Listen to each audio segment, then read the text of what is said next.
अस्सलाम वालेकुम, बिस्मिल्लाहिर्रहमानिर्रहीम। हम जो है ना वो ग्लैल सेल्स को देख रहे थे, उसमें से हमने एस्ट्रोसाइट्स और सैटेलाइट सेल्स जो है ना वो डिटेल में देख लिए थे। तो आज जो बाकी सेल्स रह गए हैं तो आज हम उनको डिस्कस करते हैं, ठीक है। तो चलें जी, देखिए फर्स्ट एड में हमने ये न्यूरॉन्स को तो हमने डिस्कस कर लिया था भाई, एस्ट्रोसाइट्स को भी हमने डिस्कस कर लिया था। बाकी रह गए थे हमारे पास मैक्रोग्लिया, एपेंडाइमल सेल्स, उसके बाद माइलिन, श्वान सेल्स और ओलिगोडेंड्रोसाइट्स। तो इन सब को आज हम पढ़ते हैं क्योंकि ये बड़े आसान से हैं और बड़े छोटे छोटे से हैं टॉपिक्स। तो इनको हम कर लेते हैं। हम ये नीचे से पढ़ना शुरू करते हैं, नीचे से ऊपर की तरफ, ठीक है, ऐसे जाते हैं। तो देखिए सबसे पहले हम पढ़ते हैं ओलिगोडेंड्रोसाइट्स। तो यहाँ तक हमने कर लिया था। अब सिंपल चीज़ें आपने याद रखनी है। ओलिगोडेंड्रोसाइट्स और जो आपके ये श्वान सेल्स होते हैं दोनों सेम होते हैं। जिस तरह एस्ट्रोसाइट्स और सैटेलाइट सेल्स थे, एस्ट्रोसाइट्स कहाँ पे थे? सीएनएस में थे, और आपके सैटेलाइट सेल्स कहाँ पे थे? पीएनएस में थे। तो ये भी इन दोनों का ताल्लुक भी कुछ इसी तरह का ही है कि आपके जो ओलिगोडेंड्रोसाइट्स होते हैं ये होते हैं आपके सीएनएस में, ठीक है, और इसके नीचे हम पढ़ेंगे आपके श्वान सेल्स, ये होते हैं पीएनएस में, पेरिफेरल नर्वस सिस्टम में। तो देखें ज़रा इनमें डिफरेंशिएट्स क्या हैं। पहले आप ओलिगोडेंड्रोसाइट समझ लें। जिसको ओलिगोडेंड्रोसाइट समझ आ गया, इट मीन्स कि उसको श्वान सेल्स भी समझ आ गया। तो जो इनका सबसे बेसिक फंक्शन है दोनों का, वो है मेलिनेशन करना। मैंने आपको बार बार इन दोनों के बारे में पढ़ाया हुआ है कि ओलिगोडेंड्रोसाइट, श्वान सेल्स ये क्या करते हैं? आपका जो न्यूरॉन होता है, न्यूरॉन की सेल बॉडी, फिर उसका एक्सॉन, फिर टर्मिनल पोर्शन, और ये आपके डेंड्राइट्स होते हैं इधर। तो मैंने कहा ये जो न्यूरॉन की एक्सॉन होता है इसके ऊपर मेलिनेशन होती है। क्या होती है? इंसुलेशन होती है, मेलिनेशन होती है कि इसके ऊपर इंसुलेटेड कुछ सेल्स लगे होते हैं। क्यों लगे होते हैं, इनका फंक्शन क्या है, वो मैं आगे बताता हूँ। बस इतना समझ लें कि ये मेलिनेशन करते हैं, इंसुलेशन करते हैं उसकी। ओलिगोडेंड्रोसाइट्स और आपके जो दूसरे हैं ओलिगोडेंड्रोसाइट्स, और दूसरे कौन से आपके श्वान सेल्स, दोनों जो है इसकी मेलिनेशन करते हैं। तो देखें इसको, वो कहता है oligodendrocytes are only found in the CNS. ये मैंने आपको बता दिया कि ओलिगोडेंड्रोसाइट्स सिर्फ और सिर्फ सीएनएस में होते हैं। और जो इसके बारे में दूसरी चीज़ आपने याद रखनी है वो ये कि मेलिनेशन तो ये करते हैं, ये तो सबको पता है, ये मेलिनेशन करते हैं, ठीक है, मेलिनेशन ये करते हैं ओलिगोडेंड्रोसाइट्स भी और श्वान सेल्स भी, दोनों। लेकिन जो ओलिगोडेंड्रोसाइट्स है सीएनएस में होते हैं। और इनमें डिफ्रेंशिएशन क्या होता है? एक पहला कि ये सीएनएस में होते हैं, दूसरा जो डिफरेंस होता है वो ये होता है कि एक आपका होगा ओलिगोडेंड्रोसाइट, वो जो है ना वो 30 to 60 एक्सॉन्स को 30 to 60 एक्सॉन्स को क्या करेगा? मैलिनेट करेगा, उनकी लेमिनेशन करेगा, उनकी इंसुलेशन करेगा। तो क्या मैंने कहा एक ओलिगोडेंड्रोसाइट्स होता है, वो 30 to 60 जो है ना एक्सॉन्स क्या करता है? मैलिनेशन करता है। कैसे? इस डायग्राम पे देखें, आपका ये एक क्या है? ओलिगोडेंड्रोसाइट है, ये वाला, ये उसके न्यूक्लियस सेल बॉडी वगैरह हो गई। तो आप देखें उसके ऊपर नीचे, लेट मी क्लियर इट, ऊपर नीचे देखें, ये एक आपका न्यूरॉन है, ये नीचे और न्यूरॉन है, ये और न्यूरॉन है, इसके नीचे ये और न्यूरॉन है। तो बहुत से न्यूरॉन हैं। तो एक ही आपका ये देखिए ओलिगोडेंड्रोसाइट है। तो ये देखिए ये इधर पहुंच के इसकी मैलिनेशन कर रहा है, इधर पहुंच के इसकी मैलिनेशन कर रहा है, और इधर पहुंच के इसकी मैलिनेशन कर रहा है, इधर पहुंच के इसकी मैलिनेशन कर रहा है। बेसिकली मैलिनेशन करते कैसे हैं? मैलिनेशन को अच्छे इस तरह करते हैं, ये देखें, ये तो खैर उसने, मैं आपको ऐसे समझा देता हूँ कि अगर ये आपका एक न्यूरॉन हो गया, ये दूसरा न्यूरॉन हो गया, ये तीसरा न्यूरॉन हो गया, तो इधर आपका एक ही श्वान सेल होता है, उसकी बॉडी होती है, और फिर उससे इस तरह के प्रोसेस निकलते हैं। ये जाके इसको मैलिनेट करेगा, यहाँ से जाके इसकी मैलिनेशन करेगा, और यहाँ से जाके इसकी मैलिनेशन करेगा। तो इस तरह एक ओलिगोडेंड्रोसाइट 30 to 60 जो एक्सॉन्स होते हैं उनकी मैलिनेशन करता है, ठीक है। अब ये दूसरी चीज़ होगी। पहली चीज़ क्या थी कि ये सिर्फ सीएनएस में होता है, और दूसरी चीज़ वन ओलिगोडेंड्रोसाइट्स 30 to 60 एक्सॉन्स की मैलिनेशन करता है सेंट्रल नर्वस सिस्टम में। और तीसरी चीज़ इसके बारे में क्या है, वो कहते हैं these are prominent types of glial cells, white matter में जो सबसे ज़्यादा देखें सीएनएस में दो होते हैं, एक आपका वाइट मैटर होता है और एक आपका ग्रे मैटर होता है। ये मैंने पढ़ाया था डिटेल में, इसीलिए पढ़ाया था ताकि आप बार बार ना पूछते रहें, वाइट मैटर, ग्रे मैटर। तो आपके दोनों होते हैं, वाइट मैटर और ग्रे मैटर। जो आपके ओलिगोडेंड्रोसाइट्स होते हैं ये होते तो सीएनएस में है, लेकिन सीएनएस के वाइट मैटर में होते हैं, सीएनएस के वाइट मैटर में। आप खुद देख सकते हैं कि ये एक्सॉन्स की मैलिनेशन कर रहे हैं, तो bundle of axons is called white matter. तो ये वाइट मैटर में होते हैं। अच्छा मुझे बताएं, हमने पीछे ग्लियल सेल्स पढ़े, हमने कहा कि सीएनएस के सेल्स हैं और ग्रे मैटर में जो है ना वो ज़्यादा होते हैं, ग्रे मैटर में प्रोडोमिनेट होते हैं। तो वो कौन से होते हैं ये बताएं मुझे, वो सेल्स कौन से थे, हमने पीछे पढ़ा है, याद करें। एस्ट्रोसाइट्स, एस्ट्रोसाइट्स हमने कहा था, एस्ट्रोसाइट्स सेल बॉडीज जो आपके, बस इतना देख लें, इतना देख लें कि वो ओलिगोडेंड्रोसाइट्स वो वाले ग्लैल सेल्स हैं जो वाइट मैटर में अबंडेंट होते हैं, और एस्ट्रोसाइट्स वो वाले ग्लैल सेल्स हैं जो CNS के ग्रे मैटर में अबंडेंट होते हैं। तो ये क्वेश्चन आ सकता है, तो आप इसको इस तरह कर लें। तो इसके बारे में क्या है कि ये कहाँ अबंडेंट होता है, वाइट मैटर में। और ये मेलिनेशन कौन से एग्जॉन्स की करता है, साफ ज़रा है। CNS में है तो CNS में जितने भी चीज़ें होंगी उसकी मेलिनेशन करेगा। ब्रेन के अंदर जितने न्यूरॉन्स हैं, एक्सॉन्स हैं, उनकी मेलिनेशन करेगा। स्पाइनल कॉर्ड में जितने न्यूरॉन्स हैं उनकी मेलिनेशन करेगा। और साथ में आपकी क्रेनियल नर्व 2, क्योंकि इस नर्व को जो है ना वो CNS में तस्वर किया जाता है, ऑप्टिक नर्व, इसकी भी ये मेलिनेशन करेगा ओलिगोडेंड्रोसाइट। तो ये उसके बारे में तीसरी चीज़ थी। पहली चीज़ CNS में, दूसरी चीज़ CNS के वाइट मैटर में, CNS के वाइट मैटर में, तीसरी चीज़ मेलिनेशन किसकी करता है, मेलिनेशन करता है ब्रेन के एक्सॉन्स की, स्पाइनल कॉर्ड के एक्सॉन्स की, और क्रेनियल नर्व 2 ऑप्टिक नर्व की मेलिनेशन करता है। और तीसरा एक जो डेंड्रोसाइट होता है वो 30 to 60 जो है ना एक्सॉन्स की मेलिनेशन करता है। दीज पॉइंट्स, ठीक है, सिंपल सिंपल सी ये चीज़ें हैं, वैसे याद करने वाली है, लेकिन मैं कोशिश कर रहा हूँ बार बार रिपीट करा करा के ताकि आपको याद हो जाए। एक और चीज़ मज़े की, वो कहता है कि लेट्स सपोज दैट कि ये आपका न्यूरॉन है और ये आपका क्या था, दूसरा न्यूरॉन था। अब इसकी जो मेलिनेशन थी, ये एक्सॉन है, उसकी मेलिनेशन किसने की, ओलिगोडेंड्रोसाइट, उसकी मेलिनेशन की हुई थी इस तरह। अगर ओलिगोडेंड्रोसाइट हो जाए डैमेज, ये क्या हो जाए, डैमेज, तो आपकी जो मेलिनेशन है वो क्या हो जाएगी, डीमेलिनेट हो जाएगा। अब इसकी मेलिनेशन रहेगी नहीं, डीमेलिनेट हो जाएगा, इसकी मेलिनेशन उतर जाएगी।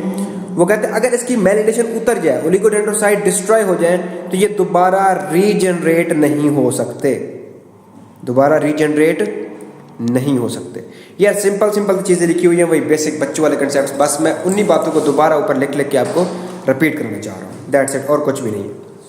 और अगर इनकी ये जो डीमेलिनेशन हो रही है, ये जो मेलानिन है ये यहाँ से रिमूव हो जाए, तो आपको डिजीज होती है डीमेलिनेशन डिजीजेस। कौन सी, डीमेलिनेशन डिजीजेस, कि मेलन शीट ऊपर से रिमूव हो गई है तो आपको उस न्यूरॉन में डिजीज होती है, और ये बहुत सी होती है।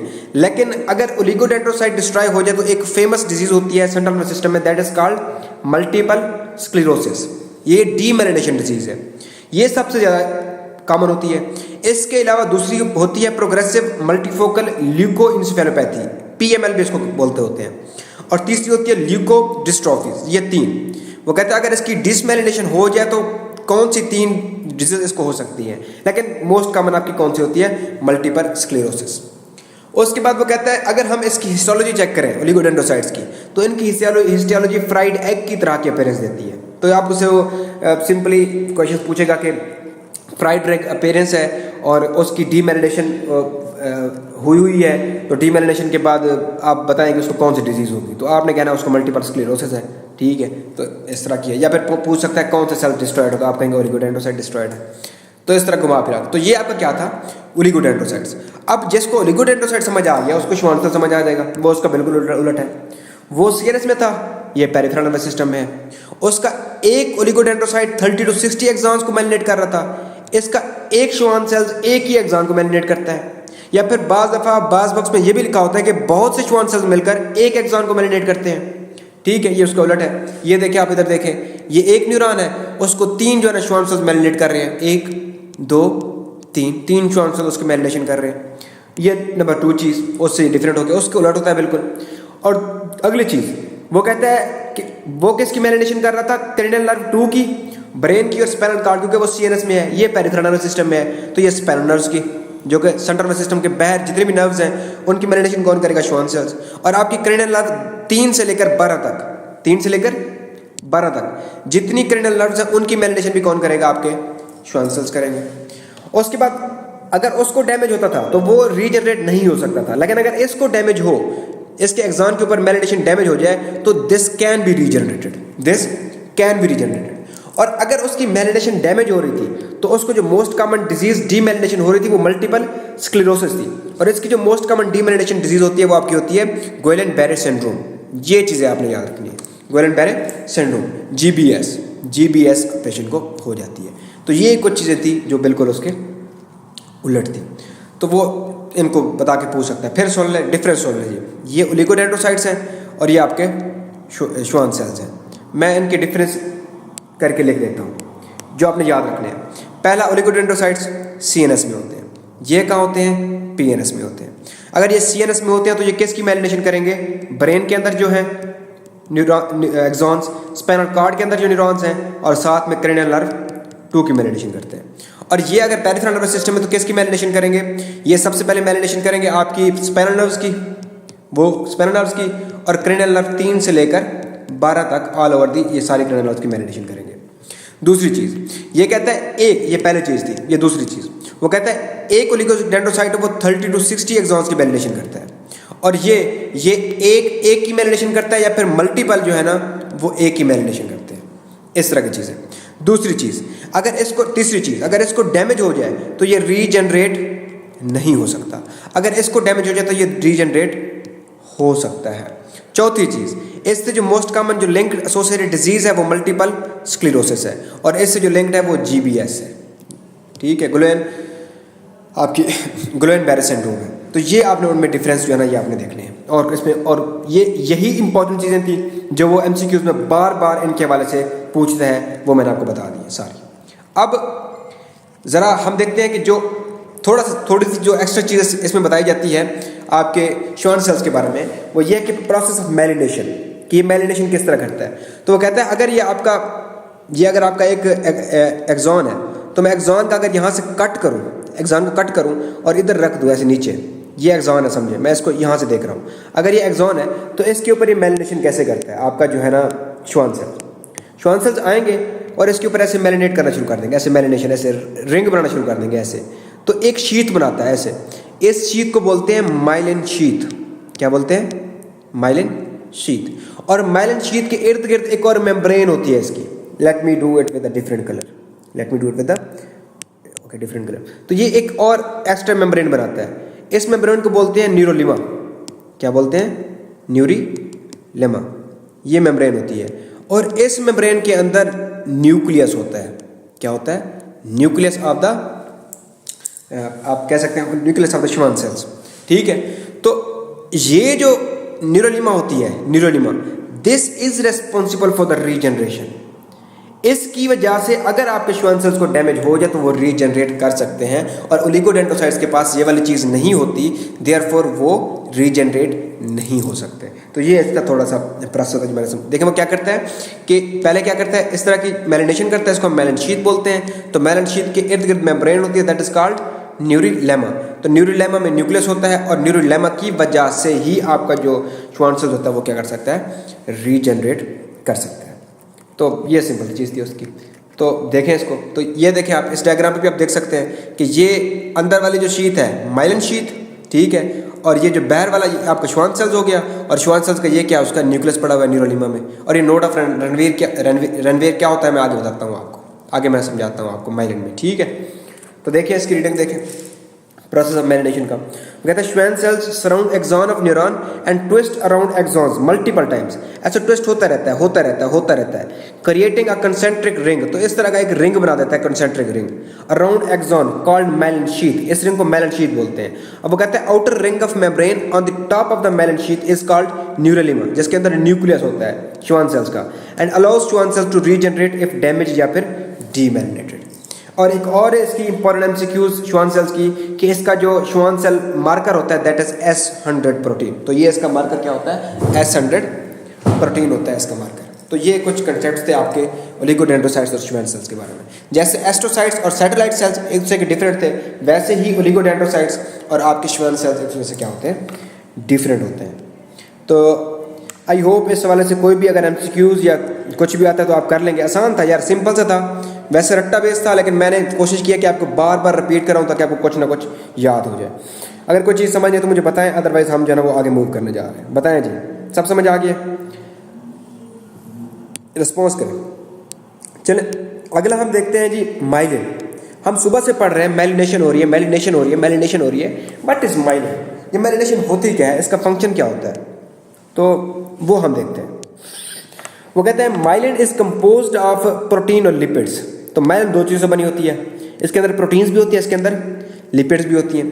वो कहते हैं दैट रैप अराउंड एक्सॉन्स, जो एक्सॉन्स को ऊपर से रैप कर लेता है, क्रिएटिंग स्मॉल वेयर। वो क्या कह रहा है, वो कह रहा है कि जी ये सिंपल आपका अगर एक एक्सॉन है, ठीक है, ये उसका टर्मिनल पोर्शन है, ये सेल बॉडी है। वो कहते हैं ये क्या बनाते हैं, ये प्रोटीन और लिपिड्स के बने होते हैं। तो ये इस तरह उसकी रैपिंग करते हैं, इस तरह रैपिंग करते हैं। और रैपिंग करने के बाद इनके दरमियान में कुछ जगह खाली रह जाती हैं जहाँ पर ये रैप नहीं करते। ये देखें यहाँ पर तो रैपिंग की है, लेकिन इसने जो है ना यहाँ पे रैपिंग की है, यहाँ पे रैपिंग की है नहीं, यहाँ पे इसने रैपिंग की है, यहाँ पे रैपिंग की है, यहाँ पे। तो कहते हैं बीच में कुछ गैप्स ये छोड़ देते हैं। वो यही बात कर रहा है कि wrap around axons creating small pair spaces of just axon.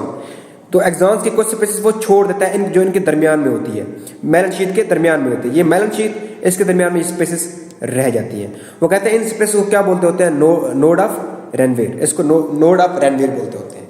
और इसके बारे में एक और फेमस चीज़ है, जब मैं आपको एक्शन पोटेंशियल पढ़ा रहा था तो मैंने कहा था एक्सॉन के ऊपर वोल्टेज गेटेड सोडियम और पोटाशियम चैनल्स होते हैं। ये वोल्टेज गेटेड सोडियम और पोटाशियम चैनल्स बेसिकली कहाँ पे होते हैं, इधर नोड ऑफ रेनवीर के ऊपर होते हैं। जहाँ पे मेलन शीट होती है वहाँ पर तो मेलन शीट है, वहाँ पे कोई वोल्टेज गेटेड चैनल्स नहीं होते। तो वोल्टेज गेटेड चैनल्स कहाँ पे होते हैं, आपकी नोड ऑफ रेनवीर के ऊपर, इधर आपके वोल्टेज गेटेड चैनल्स होते हैं। तो आई होप कि आपको जो है ना वो मेलिनेशन का प्रोसेस थोड़ा मजीद आपको समझ आ गया होगा कि ये क्या होता है। अब देखें, अब इस मेलिनेशन का काम क्या होता है, इधर देखें आप, इधर इस डायग्राम पे आपने फोकस करना है, इस वाली डायग्राम पे। Let me change the colour because blue जो है ना वो प्रोमिनेंट आज नहीं लग रहा है क्योंकि मोस्टली ब्लू यूज़ किया गया। चलें देखें, इसको देखें। वो कहते हैं जी मेरे पास दो तरह के एक्सॉन्स हैं, न्यूरॉन्स हैं। एक न्यूरॉन ये वाला है, एक न्यूरॉन ये वाला है। वो वाला न्यूरॉन जिसकी मेलिनेशन हुई पड़ी है, ये मेलिनेट है, ये मेलिनेट है। इसमें से जो मेलिनेशन का मकसद क्या होता है कि इसमें से जो इम्पल्स गुजरेगी वो फास्ट गुजरेगी, क्विक गुजरेगी, जल्दी से गुजर जाएगी। यानी इसका जो एक्शन पोटेंशियल है वो हाई होता है। और इस इम्पल्स को हम, इस कंडक्शन को हम बोलते हैं सल्टेटरी कंडक्शन। और दूसरी होती है कंडक्शन जिसके अंदर आपकी मेलिनेशन अगर ना हुई हो तो उसमें से जो एक्शन पोटेंशियल गुजरता है उसकी स्पीड कम होती है। इसको हम बोलते हैं कंटिन्यूस कंडक्शन। और इसको सल्टेटरी कंडक्शन क्यों बोलते हैं, इसको कंटिन्यूस कंडक्शन क्यों बोलते हैं, मैं अभी आपको नीचे समझाता हूँ। पहले हम देखते हैं आपकी सल्टेटरी कंडक्शन, फिर उसके बाद आपको कंटिन्यूस कंडक्शन खुद ब खुद समझ आ जाएगा। ठीक है, तो देखें जी सल्टेटरी कंडक्शन देखें। वो कहता है कि जी ये देखें, ये आपकी मेलन शीट, ये मेलन शीट, ये मेलन शीट, ये मेलन शीट, और बीच में ये आपकी क्या है, नोड ऑफ रेनवीर है। और इनमें सोडियम और ये कैल्शियम और सोडियम वोल्टेज गेटेड आपके कंसंट्रेशन में होता है, मतलब बहुत ज़्यादा होते हैं। वो कहता है जब ऊपर से कोई एक्शन पोटेंशियल आता है, कोई एक्शन पोटेंशियल आता है, ये मैंने बार बार पढ़ाया हुआ एक्शन पोटेंशियल कैसे आता है। रेस्टिंग पोटेंशियल से आपका थ्रेशर पोटेंशियल आया, और थ्रेशर पोटेंशियल जब यहाँ पे पहुँचा, जब -55 का थ्रेशर पोटेंशियल आता है ऊपर से, तो फिर क्या होता है, आपके जो सोडियम गेटेड चैनल्स होते हैं ये ओपन हो जाते हैं। जैसे ही सोडियम गेटेड चैनल्स ओपन होते हैं तो यहाँ से ऊपर से सोडियम सारा कहाँ आता है, अंदर। तो अंदर पॉजिटिव चार्ज बढ़ता है, डीपोलराइजेशन होती है, अंदर एक्शन पोटेंशियल क्रिएट हो जाता है।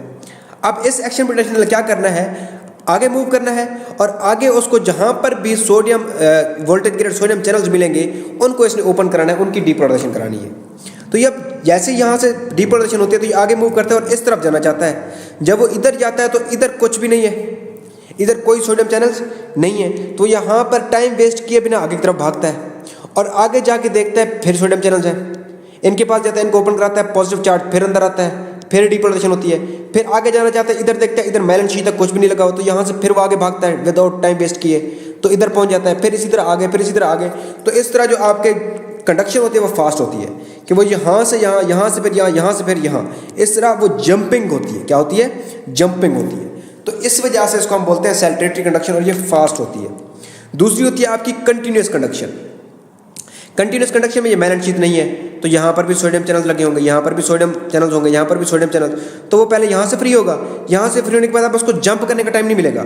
अब उसको इस सोडियम चैनल्स को भी डील करना है, फिर उसके बाद इसको डील करना है, फिर इसको डील करना है, फिर ये कंटिन्यूस जा रहा है, कंटिन्यू जा रहा है, इसको सबको डील करना पड़ रहा है। तो इस वजह से इसकी जो कंडक्शन होती है वो क्या होती है, स्लो होती है। यूँ समझ लें कि यहाँ इम्पल्स जंप करती है और यहाँ क्या करती है, कंटिन्यूस जाती है। अच्छा, जंप क्यों करती है? एक रीज़न तो मैंने ये बता दी कि यहाँ पर सोडियम नहीं होता, ओके, सोडियम नहीं होता तो वो जंप करके नेक्स्ट सोडियम पे जाएगा। दूसरी एक और रीज़न भी होती है कि मेलन शीट की वजह से यहाँ पर जो कैपेसिटेंस होती है, मेलन शीट की वजह से जो इसकी कैपेसिटेंस कम हो जाती है। कैपेसिटेंस क्या हो जाती है, कम हो जाती है, डिक्रीज हो जाती है। क्यों कैपेसिटेंस डिक्रीज होने का क्या मतलब है? कैपेसिटेंस डिक्रीज होने का मतलब है कि अगर कैपेसिटेंस इंक्रीज हो तो उसका क्या मतलब होता है? कैपेसिटेंस इंक्रीज हो तो मतलब यहाँ पर नेगेटिव चार्जेस पड़े हुए हैं बहुत सारे। अगर यहाँ पर नेगेटिव चार्जेस पड़े हो तो सोडियम जब यहाँ से मूव करके आगे जा रहा था तो नेगेटिव चार्जेस पॉजिटिव चार्जेस को खींच लेंगे, रेजिस्टेंस क्रिएट करेंगे और आगे की तरफ नहीं जाने देंगे। लेकिन इसकी कैपेसिटेंस कम होती है, मतलब यहाँ पर नेगेटिव चार्जेस बहुत कम होते हैं, तो सोडियम को कोई नहीं खींचता, तो सोडियम भाग के आगे की तरफ मूव करता है, अगले सोडियम की तरफ चला जाता है, चैनल्स की तरफ चला जाता है। तो इस तरह जो है ना इसकी कैपेसिटेंस कम होती है और इसकी इंपल्स जो है ना वो फास्ट होती है। तो फिर डीपोलराइजेशन भी इसी तरह होती है कि पोटाशियम इधर से बैठ जाएगा और फिर इधर से नेगेटिव चार्जेस फिर जंप करके आगे की तरफ चले जाएंगे, फिर वहाँ से जंप करके मजीद आगे की तरफ चले जाएंगे इधर, क्योंकि उनको पोटाशियम चैनल्स नहीं मिलेंगे, क्योंकि इधर बैलेंस शीट है, यहाँ पर कोई पोटाशियम चैनल नहीं है। तो आई होप कि आपको समझ आ गया कि सॉल्टेटरी कंडक्शन क्या होती है, कंटिन्यूस कंडक्शन क्या होती है, और ये फास्ट क्यों होती है और ये स्लो क्यों होती है। तो इसका मतलब है कि जिस एक्सॉन की मेलिनेशन ज़्यादा होगी, जिस एक्सॉन की मेलिनेशन ज़्यादा होगी उधर जो कंडक्शन है वो भी क्या होगी, ज़्यादा होगी, और जिस एक्सॉन की मेलिनेशन कम होगी उधर कंडक्शन भी क्या होगी, कम होगी। सिंपल सी चीज़ है यार भाई, तुम बार बार बता रहा हूँ। चलो इसकी डिटेल देखें। Myelin helps neurons to conduct electrical signals down axons faster via the process called saltatory conduction। वो कहते हैं माइलिन जो है हेल्प करता है न्यूरॉन के अंदर से इलेक्ट्रिकल इंपल्सेस को फास्ट कंडक्ट करने में। कैसे? When an action potential is generated, जब एक एक्शन पोटेंशियल आता है, then voltage gated sodium channels ये कहाँ पे होते हैं? Highly concentrated at the node of Ranvier. तो रेनवेयर के ऊपर ये बहुत ज़्यादा होते हैं। ओपन दैट काजेस, तो सोडियम चैनल्स ओपन हो जाते हैं और डीपोलराइजेशन होती है। The sodium ions move quickly along myelin sheath, तो वो माइलिन शीथ से मूव करते हैं आगे, माइलिन शीथ पे रुकते नहीं है। Down the axon to the next node of Ranvier, तो डाउन द न्यूरॉन अगले नोड ऑफ रेनवेयर की तरफ दौड़ते हैं। And activate those voltage gated sodium channels causing more sodium to enter the axon, तो मोर सोडियम को अंदर लेके आते हैं और उसकी डीपोलराइजेशन कराते हैं। And causes depolarization. This process repeats down the length of the axon during the depolarization phase. तो ये प्रोसेस ऐसे रिपीट होता रहता है, आगे फिर आगे फिर आगे। And conducts the electrical signals faster down the axon. Sodium ions moves quickly along myelin sheath due to decreased membrane capacitance. Decreased capacitance का मतलब क्या होता है कि यहाँ पर नेगेटिव चार्जेस कम होंगे, वो पॉजिटिव को अट्रैक्ट नहीं करेंगे और पॉजिटिव बड़ा इजीली भाग के अगले सोडियम चैनल्स की तरफ भाग जाएगा। कंडक्शन इलास्टिसिटी, वो कहता है it depends upon the degree of myelination, कि एक type A, type B, type C. वो कहते हैं अगर हाईली मेलिनेटेड है, बहुत ज़्यादा मेलिनेशन है एक्सॉन की, तो साफ ज़रा उसकी कंडक्शन भी क्या होगी, फास्टेस्ट होगी। और एक अगर मॉडरेटली मेलिनेटेड है एक्सॉन्स, तो उसकी जो कंडक्शन है वो भी मॉडरेट होगी। और एक ऐसा है कि जिसकी मेलिनेशन है ही नहीं, अनमेलिनेटेड है या फिर बहुत ही कम है यानी कंटिन्यूअस है, तो उसकी कंडक्शन क्या होगी, बहुत स्लो होगी। तो ये दो चीज़ें। और एक और चीज़ के बारे में बताता है कि conduction velocity also depend upon the diameter of the axon, कि अगर एक्सॉन का डायमीटर ज़्यादा है, भाई अगर एक चीज़ का डायमीटर ज़्यादा है तो उधर रेजिस्टेंस क्या होगी, कम। जब रेजिस्टेंस कम तो कंडक्शन क्या होगी, फास्ट। दूसरा, अगर उसका डायमीटर स्मॉल है तो रेजिस्टेंस क्या होगी, ज़्यादा, और कंडक्शन क्या होगी, स्लो होगी। ठीक है, तो आई होप कि आपको ओलिगोडेंड्रोसाइट्स, श्वान सेल्स और माइलिन जो है ना वो समझ आ गई होगी, और माइलिन की वजह से क्यों फास्ट कंडक्शन होती है वो सब समझ आ गया हो। किसी को समझ नहीं आया तो मुझे बता दें, अगर समझ आ गया तो वेल एंड गुड, बताएं मुझे, रिस्पॉन्स करें ताकि मैं आगे मूव करूं।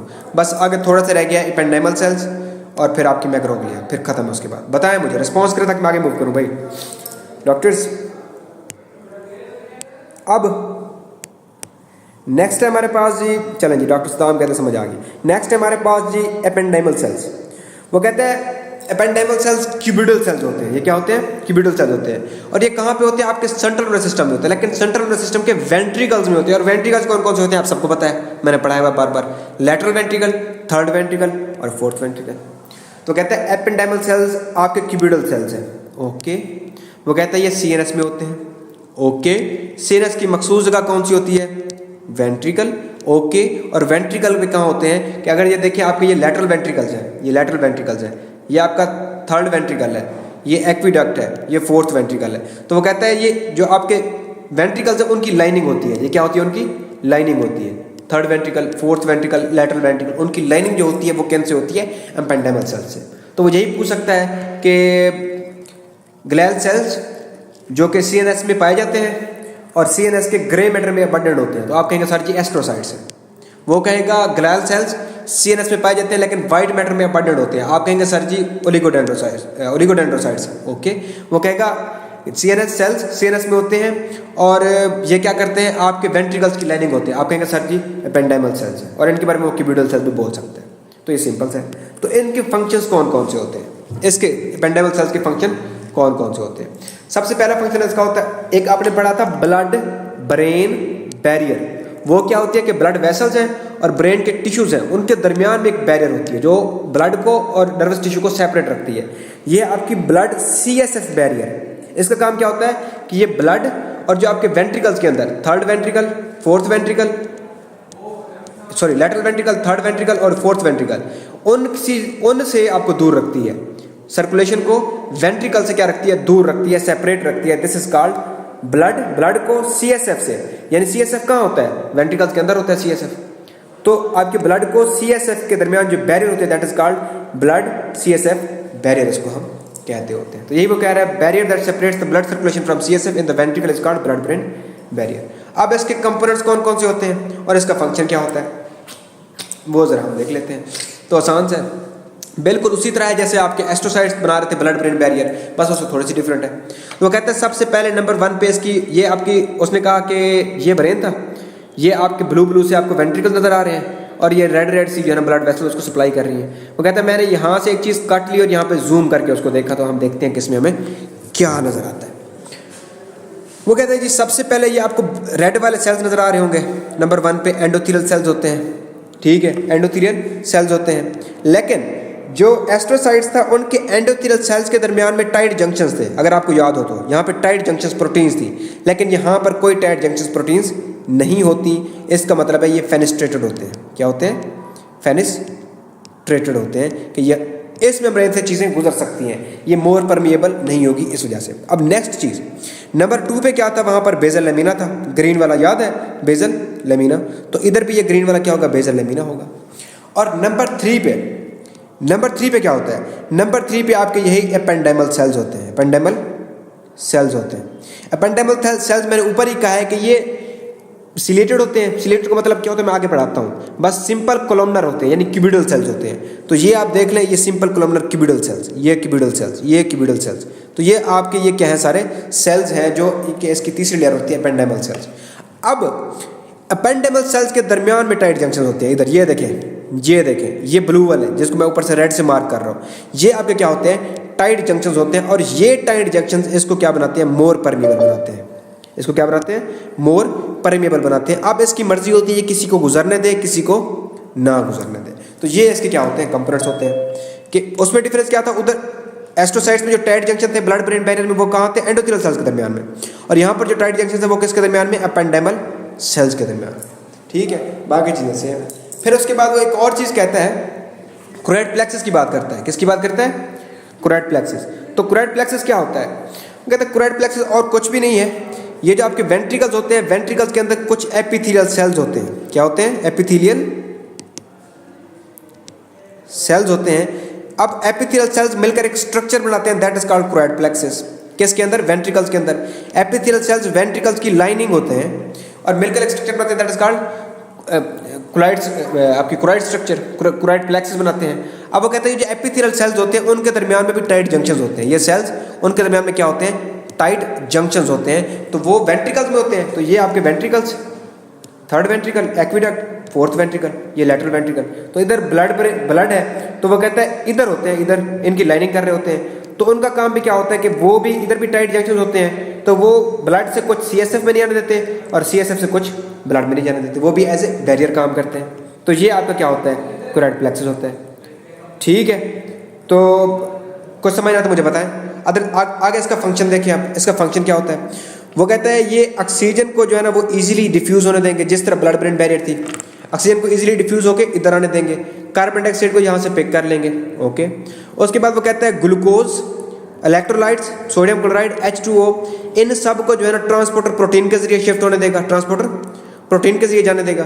तो इधर आपके H2O, सोडियम क्लोराइड वगैरह कहाँ आ गए? अब ये वेंट्रिकल्स में आ गए। कहाँ आ गए? वेंट्रिकल्स में आ गए। और इसके अलावा कुछ छोटे छोटे अमीनो एसिड्स भी इधर मूव कर सकते हैं। तो ये सारी चीज़ें व्हाट आर दीज? ये क्या है? CSF के कंपोनेंट्स हैं। तो इस तरह आपका क्या बन जाता है? CSF बन जाता है कि ब्लड से ऑक्सीजन निकली, ग्लूकोज निकला, सोडियम निकला, क्लोराइड निकला, स्मॉल अमीनो एसिड्स निकले, वो इस ब्लड CSF बैरियर के जरिए मूव करके वेंट्रिकल्स में आए। जब वो वेंट्रिकल्स में आए तो अब इनको हम CSF बोलते हैं।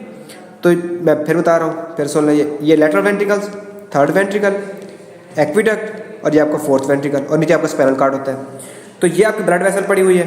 वो कहते हैं ब्लड CSF बैरियर है, इधर ब्लड CSF बैरियर है। तो वो कहते हैं ब्लड CSF बैरियर से ऑक्सीजन गुजर के इधर आ जाती है, ग्लूकोज इधर आ जाता है, और ग्लूकोज के बाद आपका H2O इधर आ जाता है, सोडियम क्लोराइड आयंस इधर आ जाते हैं, और स्मॉल अमीनो एसिड पे आ जाते हैं। जब वो इधर वेंट्रिकल में पहुंच जाते हैं तो ये क्या कहलाते हैं? CSF कहलाते हैं। CSF के कंपोनेंट्स है सारे। तो इस तरह आपका CSF बन जाता है। तो इसीलिए कहते हैं कि ब्लड CSF बैरियर, या फिर आप कह सकते हैं कि आपके जो है ना जो क्रोएड प्लेक्सस मैंने बताया, जो इधर सेल्स होते हैं, क्योंकि वो यहाँ तक चीज कंपोनेंट्स लेके अंदर आ रहे हैं ना, तो इसलिए कहते हैं कि they are involve in the formation of CSF। तो ये जो आपके क्रोएड प्लेक्सस हैं वो बैरियर ही बना रहे हैं ना, और वो डिसाइड करते हैं कि किसने यहाँ से गुजर के इधर आना है। तो वो सारे कंपोनेंट्स जब इधर आते हैं इन्हीं की वजह से, क्रोएड प्लेक्सस की वजह से, तो वो कहते हैं कि ये आपके क्या है? CSF की प्रोडक्शन में इन्वॉल्व है। ठीक है, तो उसके बाद ये प्रोटीन्स को तो नहीं गुजरने देंगे, जो बड़ी साइज में बड़ी होती है उसको वहाँ से नहीं गुजरने देंगे ताकि वो डिफेक्ट काज ना करें। तो आई होप कि आपको समझ आ गया होगा इसका कंपोनेंट्स। चलो देख लें, रीडिंग देख लें। वो कहता है पहले एंडोथेलियल सेल्स होते हैं with fenestrations, mean that no tight junctions like blood brain barrier. Basal lamina that is made up of connective tissue, दूसरा इसका कंपोनेंट था ग्रीन वाला। तीसरा वो कहता है एपेंडाइमल सेल्स होते हैं जो कि सिलेटेड होते हैं। सिलेटेड का मतलब क्या है मैं अभी बताता हूँ। सिंपल कोलमनर क्यूबिडल सेल्स होते हैं with tight junctions located between them and makes the barrier more selective permeable. Choroid plexus is also associated in the formation of blood CSF barrier. Choroid plexus is the specialised tissue structure made up of epithelial cells with tight junction and is located in the ventricles. Choroid plexus is responsible for production of CSF। देखिए उसी वही बात कर रहे हैं।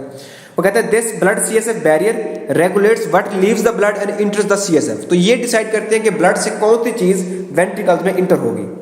Substances like O2, CO2 can diffuse across the barrier, while glucose, water, sodium chloride and some small amino acids can move across this barrier, but our choroid plexus cross कर सकते हैं वो, but via the transporters, and all these substances make the CSF। तो ये CSF के components हैं। उसके बाद वो कहता है कि हाँ, अब हमने कहा कि ये सीलरी होते हैं ना, सिलेटेड होते हैं। तो सिलेटेड का मतलब देखते हैं, तो वो देखिए वो कहता है कि ये आपके लैटरल वेंट्रिकल्स, ये आपका थर्ड वेंट्रिकल, ये एक्विडक्ट, ये आपका फोर्थ वेंट्रिकल। तो वो कहता है ये इधर सिलेटेड सेल्स लगे होते हैं इस तरह, सीलिया लाइक, ऐसे सीलिया लाइक है ना। तो वो जो है ना आगे पीछे मूव करते रहते हैं ऐसे, सीलिया लाइक, हाँ सीलरी मूवमेंट देते रहते हैं। तो इधर जो CSF फ्लूइड होता है उसकी क्या करते हैं? मूवमेंट कराते हैं, सर्कुलेशन कराते हैं, कि इधर जाएंगे तो CSF को इधर मूव कराएंगे, इधर जाएंगे तो उसको इधर मूव करेंगे। तो देखिए the ependymal cells also contain cilia that move and circulate CSF throughout the ventricular system in CNS. Ependymal cells also contain, और इनके पास मैक्रोविलाई भी होते हैं। ये तो सीलिया थे जो उसकी CSF की मूवमेंट में हेल्प कर रहे थे, और इनके पास मैक्रोविलाई छोटी छोटी प्रोडक्शंस भी होती है जिनसे ये आपके CSF को क्या कर लेते हैं? एब्जॉर्ब कर लेते हैं वापस अगर नीड हो तो, which help with CSF absorption. उसके बाद ependymal cells are ciliated simple columnar gland cells that line the ventricles, और ये वेंट्रिकल को सिर्फ लाइन नहीं करते, ये जो आपकी सेंट्रल कैनाल होती है स्पाइनल कॉर्ड की उसको भी ये लाइन करते हैं। क्यों? क्योंकि आपके लैटरल वेंट्रिकल्स, फिर थर्ड वेंट्रिकल, फिर एक्विडक्ट, फिर फोर्थ वेंट्रिकल, फिर नीचे क्या होगा? Spinal cord. तो वो उसको भी इन्होंने लाइन किया हुआ होता है। तो CSF के हवाले से ये बड़े इंपॉर्टेंट है। आई होप कि आपको समझ आ गए होंगे ये सारे, कि नहीं समझ आए? बताएं मुझे, रेस्पॉन्स करें कि आपको जो है एपेंडाइमल सेल समझ आ गया कि नहीं समझ आए। तो ये उसका फंक्शन होता है। जिसको समझ आ गया वो बताया, फिर हमने मैक्रोग्लिया पढ़ना है और फिर हमारी क्लास खत्म आज की। चलो जी, नेक्स्ट है आपके पास मैक्रोग्लिया। जी समझ आ गया, जी आ गया समझ। Very good doctors, very good, माशाल्लाह सारे एक्टिव बैठे हुए हैं, वेरी गुड डॉक्टर्स। नेक्स्ट है हमारे पास जी मैक्रोग्लिया। वो कहते हैं मैक्रोग्लिया होते क्या है? आपने इस डायग्राम को समझ लेना है, पीछे कुछ भी नहीं रह जाएगा। ठीक है, तो देखें, आपको पता है रेड बोन मैरो में क्या बनते होते हैं? आपके सेल्स बनते होते हैं बोन मैरो में। जब वो कहते हैं बोन मैरो में मोनोसाइट्स बने, वाइट ब्लड सेल्स की टाइप मोनोसाइट्स वहां से बनने के बाद उन्होंने वहां से माइग्रेट किया, और माइग्रेट करने के बाद ये CNS के अंदर चले गए। कहाँ चले गए? क्योंकि ब्लड में है। जब ये मोनोसाइट्स ब्लड में जाएंगे, ब्लड से मूव करके ब्लड से बाहर निकल कर ये CNS के अंदर बैठ जाएंगे, और वहां पर CNS के परमानेंट मेहमान बन जाएंगे हैं। वो कहते हैं कि काम आया था और मालिक बन गया।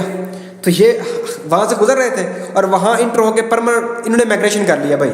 इन्होंने यहाँ से ब्लड से निकल कर ये माइग्रेट करके ये CNS में चले गए और वहाँ के परमानेंट जो है ना रिहायशी बन गए। जब उसके परमानेंट रिहायशी बनते हैं तो ये फिर डिफ्रेंशिएट कर जाते हैं दूसरे सेल्स में, जिनको हम क्या बोलते होते हैं? मैक्रोग्लिया बोलते होते हैं। So macroglia are nothing else, they are the monocytes जब वो ब्लड में से निकलकर सीएनएस में जाते हैं और मोर डिफरेंशिएटेड सेल्स बन जाते हैं, उनको हम क्या बोलते हैं, मैक्रोग्लिया बोलते हैं। तो देखिए वो कहते हैं बोन मैरो से मोनोसाइट्स बने, मोनोसाइट्स सीएनएस में गए, वहाँ पर रिहाइश करने के बाद मोर स्पेशलाइज्ड डिफरेंशिएटेड सेल्स बनते हैं, जिनको हम क्या बोलते होते हैं, आपके मैक्रोग्लिया। तो ये मैक्रोग्लिया, और मैक्रोग्लिया मैक्रोफेज की तरह नजर आ रहे हैं और इनका फंक्शन भी सेम मैक्रोफेज की तरह ही होता है। इनका फंक्शन हमारे इम्यून सिस्टम में होता है। किस में होता है, इम्यून सिस्टम में। कैसे भला, गौर से देखिए, इसी डायग्राम को देखें। वो कहता है सीएनएस के अंदर आपके ये मैक्रोग्लिया पड़े हुए थे और आपकी ये नर्व है, न्यूरॉन है, कोई न्यूरॉन को हुआ डैमेज, इधर डैमेज हुआ। जैसे ही इधर डैमेज हुआ किसी पैथोजन की वजह से, लेट्स सपोज कि ये पैथोजन था, इसने अटैक किया और न्यूरॉन को डैमेज हुआ। न्यूरॉन जैसे ही डैमेज होगा तो ये क्या करेगा, साइटोकाइन्स रिलीज करेगा न्यूरॉन। ऑफ कोर्स जब इन्फ्लेमेशन होती है साइटोकाइन्स रिलीज होते हैं। साइटोकाइन्स किसके पास जाएंगे, मैक्रोग्लिया के पास, और मैक्रोग्लिया को एक्टिवेट करेंगे। एक्टिवेट करने के बाद उसको रिक्रूट करेंगे, उसको बुला लेंगे, आ जाए जी इस जगह झगड़ा हो गया है। सेम वही जो मैक्रोफेजेस का काम होता है। और ये at the site of inflammation पहुंच के मैक्रोग्लिया क्या करते हैं, नाइट्रिक ऑक्साइड रिलीज करते हैं, free radicals, reactive oxygen species release करते हैं और साइटोकाइन्स रिलीज करते हैं। इन तीनों का फंक्शन क्या होता है कि जिस पैथोजन की वजह से इन्फ्लेमेशन हो रही है उस पैथोजन को किल करना, उस पैथोजन को किल करना।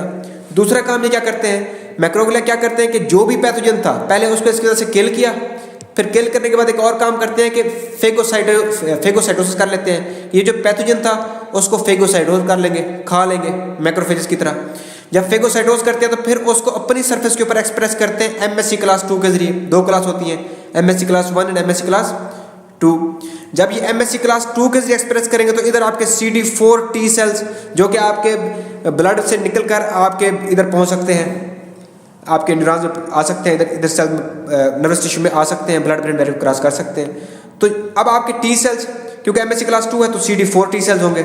CD4 टी सेल्स आके इसके ऊपर इसके साथ मैचिंग करते हैं, एमएससी क्लास 2 को रिकग्नाइज करते हैं और फिर वो क्या करते हैं, साइटोकाइन्स रिलीज करते हैं। और इन साइटोकाइन्स का मकसद क्या होता है कि जो बैक्टीरिया आया हुआ है उसकी किलिंग करना और जो इन्फ्लेमेशन हो रही है उसकी हीलिंग करना। तो जो भी या फिर जो भी डेब्रिस बना है उसको क्लियर करना, जो भी इन्फ्लेमेशन हो रही है उसको हील करना। This is the function of your macroglia. I hope कि आपको मैक्रोग्लिया जो है ना वो समझ आ गया होगा। किसी को समझ नहीं आया तो वो मुझे बता दे, अगर समझ आ गया तो वेल एंड गुड। और एक और बात वो मैक्रोग्लिया के बारे में कहता है कि इसके बहुत से, ये देखिए उसकी सेल बॉडी है और उसके बहुत डेंड्राइटिक लाइक प्रोजेक्शंस होती हैं इस तरह। ये देखिए बहुत सी उसकी डेंड्राइटिक लाइक प्रोजेक्शंस है, बहुत सारी। तो बताएं मुझे, किसी को समझ ना आया तो बताएं, मैं इसको रिपीट कर देता हूँ, अदरवाइज मैं रीड करा देता हूँ। समझ आ गया तो वेल एंड गुड। चले मैं एक बार रिपीट कर देता हूँ। वो कहते हैं बोन मैरो में मोनोसाइट्स बनते हैं, मोनोसाइट्स वहाँ से निकलकर सीएनएस में आते हैं, जब वो सीएनएस में आते हैं तो उसके मुकम्मल रेजिडेंस बन जाते हैं। जब मुकम्मल रेजिडेंस बन जाते हैं तो मोर स्पेशलाइज्ड सेल्स बनते हैं जिनको मैक्रोग्लिया बोलते हैं। फिर मैक्रोग्लिया अगर कहीं पर नर्व डैमेज हुई है तो वो साइटोकाइन्स रिलीज करेगा, मैक्रोग्लिया को क्या करेगा, एक्टिवेट करेगा और उसको at the site of inflammation recruit करेगा, उधर बुला लेगा। उधर आने के बाद ये NO nitric oxides, free radicals और साइटोकाइन्स रिलीज करते हैं। इनका काम क्या होता है कि उस पैथोजन को किल करना। और दूसरा काम मैक्रोग्लिया मैक्रोफेज की तरह काम करते हैं कि पैथोजन को इंगल्फ कर लेते हैं, फेगोसाइटोसिस कर लेते हैं और फिर उसको एक्सप्रेस करते हैं एमएससी क्लास 2 के जरिए। और एमएससी क्लास 2 को आपके CD4 टी हेल्पर सेल्स उसको रिसीव करते हैं और वो एक्टिव हो जाते हैं। जब वो एक्टिव होते हैं तो वो साइटोकाइन्स रिलीज करते हैं जो कि इस डेब्रिस को क्लियर करता है, इस सारे को क्या करता है, खत्म करता है। ठीक है। और एक और चीज हमने कहा कि जब डैमेज हुआ तो मैक्रोग्लिया आया और मैक्रोग्लिया ने इस पैथोजेंस को किल किया ये रिलीज करने के बाद। लेकिन बाज़ दफ़ा ये होता है कि जब मैक्रोग्लिया ये चीज़ें रिलीज करता है तो ये चीज़ें पैथोजन को मारने के साथ साथ आपका जो न्यूरॉन होता है उसको भी डैमेज करना शुरू कर देते हैं। न्यूरॉन की जो मेलिनेशन होती है, जो क्या होती है उसकी मेलिनेशन होती है, उसको भी डैमेज करना शुरू कर देता है और डीमेलिनेशन काज करता है। ठीक है। और एक और चीज़ इसके बारे में भी है, वो क्या है कि जो आपके HIV इन्फेक्शन होता है, HIV जो है ना मैक्रोग्लिया को बहुत ज़्यादा पसंद करता है, वो इनको इन्फेक्ट करता है। जब इनको इन्फेक्ट करता है तो बहुत से मैक्रोग्लिया इकट्ठे मिल जाते हैं, एक इन्फेक्टेड मैक्रोग्लिया, दूसरा इन्फेक्टेड मैक्रोग्लिया, तीसरा, चौथा, इस तरह बहुत से जो इन्फेक्टेड मैक्रोग्लिया सेल्स होते हैं जिनको HIV ने इन्फेक्ट किया होता है वो इकट्ठे मिल जाते हैं। जब वो इकट्ठे मिल जाते हैं तो उनको हम बोलते हैं जायंट सेल्स। क्या बोलते हैं? Giant cells. और जब जायंट सेल्स की डेपोजिशन होती है आपके CNS में इनकी क्या होती है? डेपोजिशन होती है। जब ये जमा होते हैं वहाँ पर तो इनकी वजह से आपको डिमेंशिया होता है, mental disorder, memory loss etcetera etcetera. तो आपको क्या होता है? डिमेंशिया होता है। और इस डिमेंशिया को हम बोलते हैं HIV एसोसिएटेड डिमेंशिया, क्योंकि ये HIV की वजह से हो रहा है। तो ये चीज़ फिर सुन लें, इस चीज़ को फिर सुन लें। वो कहता है HIV लाइक करता है मैक्रोग्लिया को इन्फेक्ट करना। जब मैक्रोग्लिया इन्फेक्ट हो जाएगा तो इन्फेक्टेड मैक्रोग्लाई जितने भी होंगे वो इकट्ठे होते हैं और इकट्ठे होकर फ्यूज हो जाते हैं दूसरे के साथ और जेंट सेल्स बना देते हैं। फिर जेंट सेल्स CNS में जाके डिपॉजिट करते हैं। जब वो डिपॉजिट करते हैं तो आपको डिमेंशिया होती है, क्योंकि ये डिमेंशिया HIV जैसे हो रहा है तो इसको हम बोलते हैं HIV एसोसिएटेड डिमेंशिया। तो आई होप कि आपको ये भी समझ आ गया होगा। चलो इसकी रीडिंग कर लेते हैं जल्दी से, आप बहुत आसान सा था, इसकी रीडिंग कर लेते हैं डॉक्टर्स। चले मैक्रोग्लिया, वो कहता है red bone marrow produces monocytes that migrates toward the CNS में गए and became the permanent resident of CNS where they differentiate into more specialised cells called the macroglia. Macroglia are only found, ये भी सिर्फ और सिर्फ CNS के अंदर होते हैं and contain multiple dendritic like extensions. ठीक है, फंक्शंस क्या है? Macroglia works like macrophages immune system in the central system as explained below. देखें, damage to the neuron by pathogen leads to cytokines release from the neuron. जो neuron damage हुआ उसने cytokines release किए जो activate करेंगे और recruits करेंगे macroglia को to the site of injury जब इन्फेक्शन हुए। Macroglia releases chemicals like nitric oxides, reactive oxygen species, free radicals and cytokines to kill the pathogens. But these things cytokines can also damage the neural tissues and leads to demyelination of the CNS। तो ये demyelination भी कर सकते हैं, melon sheath को भी damage कर सकते हैं। Macroglia also phagocytose the pathogen, process it and express as an antigen on its surface via MSC class 2। T cells which can cross the blood-brain barrier recognize the MSC class 2 presenting the antigen। MSC class 2 जो है ना वो antigen present कर रही होती है। T cells become activated and release cytokines to kill the pathogen and clear the debris।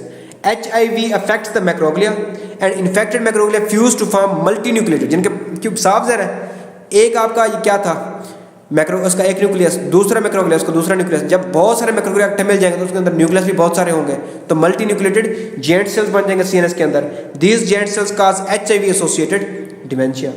अच्छा, हमने पढ़े थे निजल स्टेनिंग। निजल स्टेनिंग कैसे होती थी कि हम एक स्टेन देते थे, वो जाके रेबोसोमल RNA के जो रेबोसोम्स होते हैं आपके रफ एंडोप्लाज्मिक रेटिकुलम के ऊपर, और उसके ऊपर जो रेबोसोम्स पड़े होते हैं उनके साथ डाई जाके मिल जाता है और उनको विजुअलाइज करता है, उसको हम देख सकते हैं इजीली। ठीक है, तो सेल बॉडी के अंदर आपकी रेबोसोम्स बहुत ज़्यादा होते हैं, रफ एंडोप्लाज्मिक बहुत, तो वो विजिबल होती है। लेकिन वो कहते हैं आपकी जो ये वाला सेल्स है मैक्रोग्लिया, इनमें जो रेबोसोमल RNA रेबोसोम्स का जो लेवल होता है वो बहुत कम होता है। तो इसी वजह से निजल स्टेन की मदद से मैक्रोग्लिया बहुत लेस, तो इनको हम इजीली परसीवेबल नहीं होते, ये रेडली जो है ना वो डिस्कर्नेबल नहीं होते, इनको हम इजीली विजुअलाइज नहीं कर सकते क्योंकि इनके अंदर नंबर ऑफ क्रोमोसोम बहुत कम होते हैं। तो ये हमारा आज का टॉपिक था, इसको आप देखें आप फर्स्ट एड की बुक से। तो देखें जी, अब बहुत आसान लगेगा आपको। मैक्रोग्लिया वो कहते हैं phagocytes scavenger cells of CNS phagocytose करते हैं। Activation in response to tissue damage, जब टिश्यू डैमेज होगा तब ये एक्टिवेट होते हैं। और क्या रिलीज करते हैं? Inflammatory mediator like nitric oxide और ग्लूटामेट वगैरह। और not readily discriminable by Nissl stain, ये मैंने अभी बताया है कि उससे इजीली ये विजुअलाइज नहीं हो सकते। और म्यूजिडर्म से ड्राइव होते हैं, ये मैंने आपको ऊपर बता दिया था पहले वाले लेक्चर्स में। HIV infected macroglia fuse to form multinucleated giant cells in CNS in HIV associated dementia. और ये उसकी डायग्राम देखिए, इनमें डिफरेंशिएट करना है आप, ये क्या है एस्ट्रोसाइट्स है और ये क्या है आपके मैक्रोग्लिया। एपेंडाइमल सेल्स वो कहते हैं सिलेटेड सिंपल कोलमनर जेलर सेल्स होते हैं जो कि वेंट्रिकल्स और स्पाइनल कॉर्ड की लाइनिंग होते हैं। एपिकल सरफेस यानी ऊपर वाले सरफेस के ऊपर इनके सीलिया होते हैं विच सर्कुलेट्स द CSF एंड मैक्रोग्लाई होते हैं जो अब्जॉर्प्शन में हेल्प करते हैं। ये न्यूरोएक्टोडर्म से स्पेशलाइज्ड एपिडेमल सेल्स क्रोइड प्लेक्सस में होता है प्रोड्यूस CSF, जिससे क्या बनता है आपका CSF बनता है। क्रोइड प्लेक्सस क्या है? बस आप यूँ समझ लें क्रोइड प्लेक्सस एपिथेलियल सेल्स या फिर एपेंडेमल सेल्स हैं और कुछ भी नहीं है। उसके बाद माइलिन है, increase conduction velocity of signals transmitted down the axons, saltatory conduction of action potential at the nodes of Ranvier where they are highly concentrated of sodium channel, जहां पर सोडियम चैनल बहुत ज्यादा होते हैं। वो कहता है अगर सेंट्रल नर्वस सिस्टम की बात हो तो इंक्लूडिंग क्रेनियल नर्व 2 भी ऑप्टिक नर्व भी उधर ही होती है। Myelin is synthesized by oligodendrocytes, ये मैंने आपको बताया कि ओलिगोडेंड्रोसाइट्स CNS के अंदर CNS को करता है, क्या करता है ओलिगोडेंड्रोसाइट्स क्या करता है CNS को करता है, और CNS के अंदर जो ब्रेन और स्पाइनल कॉर्ड होता है उसको मेलिनेट करता है और क्रेनियल नर्व 2 को भी मेलिनेट करता है। और जो आपका श्वान सेल्स होते हैं वो स्पाइनल नर्व्स को और इंक्लूडिंग क्रेनियल नर्व 3 to 12 उनको भी ये क्या करता है मेलिनेट करता है। वो कहता है myelin wraps and insulates the axons, उनको इंसुलेट कर लेता है। डिक्रीज मेम्ब्रेन कैपेसिटेंस, उसकी कैपेसिटी कम हो जाती है तो रेजिस्टेंस बढ़ जाती है, तो सोडियम उस तरफ मूव नहीं करते बल्कि वो जंप करके आगे की तरफ चले जाते हैं। इंक्रीज स्पेस लेंथ कांस्टेंट, तो ये जरा उसकी जो लेंथ कांस्टेंट होता है उसको बढ़ा देते हैं। और उसके बाद टाइम कांस्टेंट कम हो जाता है, यानी टाइम कम हो जाता है तो वो जल्दी जल्दी मूव करते हैं आगे। तो ये उसने उसको याद करने का मेरे बताया हुआ है। श्वान सेल्स, तो तो ये देखिए शॉर्ट डायग्राम मैंने बता दिया आपको।